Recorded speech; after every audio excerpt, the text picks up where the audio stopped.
আলহামদুলিল্লাহ, মহান রব্বে কারীমের দরবারে অগণিত অসংখ্য শুকরিয়া আদায় করেছি যে মহান রব্বুল আলামিন আমাদেরকে দয়া করে মায়া করে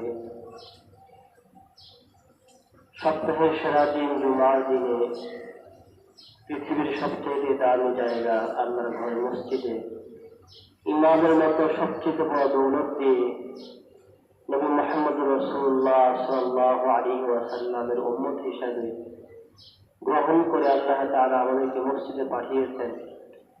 এজন্য দিল থেকে শুকরিয়া আদায় করি, বলে আলহামদুলিল্লাহ।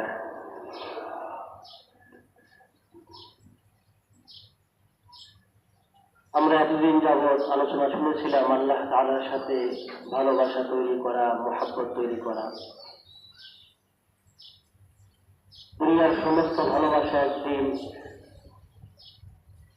দুনিয়ার সমস্ত সম্পর্ক একদিন ছিন্ন হয়ে যাবে, কিন্তু আল্লাহর সাথে যে ব্যক্তি সম্পর্ক করেছে সেই ভালোবাসা, সেই মহব্বত কখনো ছিন্ন হবে না।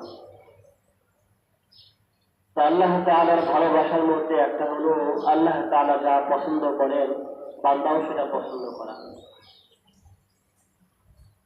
তার মধ্যে একটা বিষয় হলো আল্লাহ তাআলা পছন্দ করেন যে সমস্ত বান্দাদের